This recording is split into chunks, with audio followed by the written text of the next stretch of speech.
Hello students, welcome to engineering mathematics. आज हम पढ़ेंगे Laplace transformation of integrals. Last videos में हमने पढ़ा था Laplace transformation of any given function. अब उस एफ ऑफ टी की जगह पे यहाँ पे एक इंटीग्रल दिया होगा और उसका हमें लैप्लास ट्रांसफॉर्मेशन फाइंड करना है। और इसके बेस्ड हम एक और क्वेश्चन सॉल्व करेंगे। पहले हम देखेंगे लैप्लास ट्रांसफॉर्मेशन ऑफ इंटीग्रल्स क्या होता है। ठीक है, तो suppose we have a function F of T और जब हम उसका लाप्लास फाइंड करते हैं it gives us another function called F of S, right. अगर ये कंडीशन पॉसिबल है then Laplace of integral from 0 to T F of U D U is equal to 1 divided by S F of S.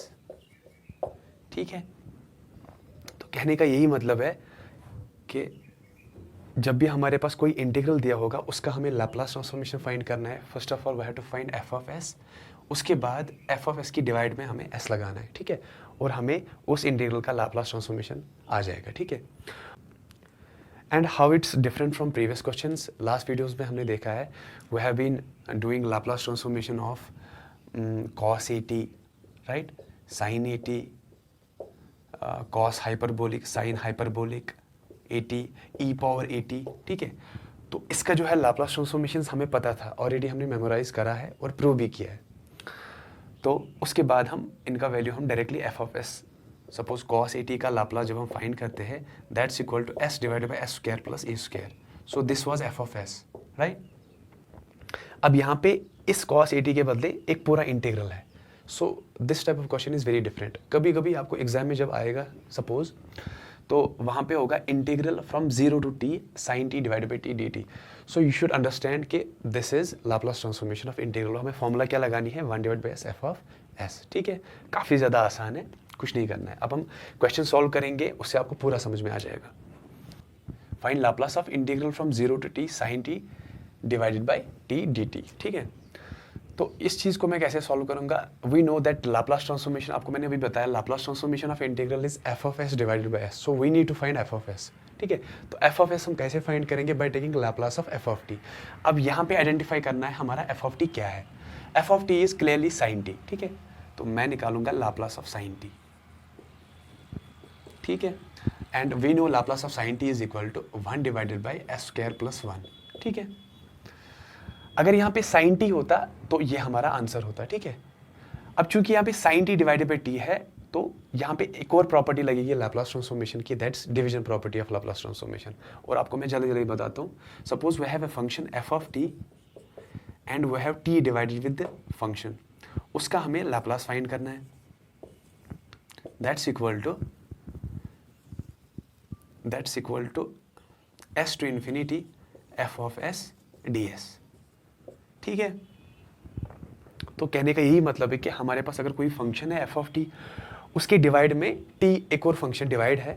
ठीक है, और उस चीज़ का हमें Laplace find करना है। That's equal to S to infinity F of S D S. ठीक है, मतलब हमें एफ ऑफ टी से एफ ऑफ एस निकालना है, फिर उसे इंटीग्रेट करना है with in limits S to infinity.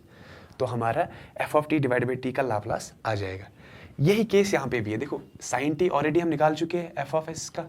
I will consider this as F of S right now. ठीक है, अगर सिर्फ साइन टी होता तो that was a final F of S. अब चूंकि यहाँ पे sine T divide by T है, मतलब साइन के साथ डिवाइड में टी है, तो यहाँ पे division property of Laplace transformation आपको मैंने पढ़ाया है। अगर नहीं देखा है तो अब देखो, वो काफ़ी ज़्यादा आसान है। Division property of Laplace transformation,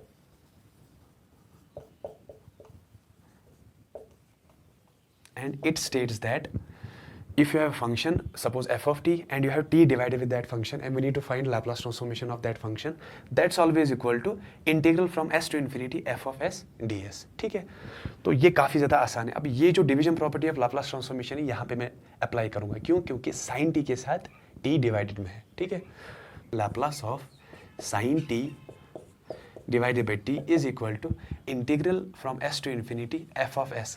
F of S हमारा कितना है, 1 divided by S square plus 1 D S. ठीक है, and we know integral of 1 divide by S square plus 1 होता है tan इनवर्स एस। ठीक है, और हमारे लिमिट्स है S to infinity. When we put limits in tan inverse s, it will become tan inverse infinity, which is equal to pi divided by 2. Upper limit minus lower limit, it will B same tan inverse s। Got it. अब देखो यहाँ पे पाई divide by 2 minus tan inverse s है, हमारे पास formula है, जल्दी से बता देता हूँ, tan inverse s plus cot inverse s is equal to pi divide by 2। Since we have pi divided by 2 minus tan inverse s, so I will do one thing. I will take this tan inverse s on that very side. It will be cos inverse s is equal to pi divided by 2 minus tan inverse s, right? तो pi divided by 2 minus tan inverse s का value कितना है? cot inverse x. तो इसके बदले मैं लिखूंगा cot inverse s. So this is our final f of s. ठीक है? अगर यहाँ पे sin t होता, सिर्फ t नहीं होता, तो हमारा फाइनल f of s होता ये।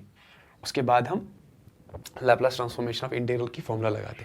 अब चूंकि यहाँ पे sin t divide by T है, तो इसका मतलब है हमारा फाइनल f ऑफ s वही होगा जब हम sin t divide by T का लैप्लास फाइंड करें। वो हमने यहाँ पे किया, Laplace of sin t divide by T is equal to cot inverse s is equal to और f ऑफ s। अब कंफ्यूज नहीं होना कि ये भी f ऑफ s है, ये भी f ऑफ s है। This was f of s only and only if here was sin t। ठीक है, now here is sin t divide by T, so will consider this cot inverse s as f of s। ठीक है, तो अब हम Laplace transformation of integral की formula लगाएंगे। अब मैं इसका वैल्यू जो है फाइंड करूंगा। देयरफॉर मैं यहाँ पे लिखूंगा therefore Laplace of integral from 0 to t sin t divided by t dt is equal to, ये किसके बराबर होता है? अभी मैंने पढ़ाया था formula 1 divided by s f of s, और 1 डिवाइडेड बाई s ऑलरेडी ऐसे ही लिखते हैं, f ऑफ s के बदले हम फाइनल f ऑफ s हम ना लिखते हैं, ये वाला नहीं। ठीक है, so it will be cot inverse s and which is the Laplace transformation of our integral. ठीक है, कुछ नहीं करना है, बस सिंपली आपको f ऑफ s याद रखना है कहाँ पे है। ठीक है, फाइनली हमें कहाँ से निकलेगा ये f ऑफ s, और sin t divided by T, अगर यहाँ पे sin t होता सो हम क्या करते, sin t में लैप्लास लगाते, that was 1 divided by s square plus 1, उसके बाद हम उसको final f of s consider करते। लेकिन यहाँ पे sin t divide by t था, so we had to solve first this thing, और इसको हम कैसे सॉल्व करते? With the help of division property of Laplace transformation. तो आई होप आपको समझ आया होगा, काफ़ी आसान है, कुछ नहीं है, बहुत ही ज़्यादा आसान है। तो अगर आपको वीडियो पसंद आया तो प्लीज़ लाइक करना, कमेंट करना और अपने फ्रेंड्स में शेयर करना। Thank you.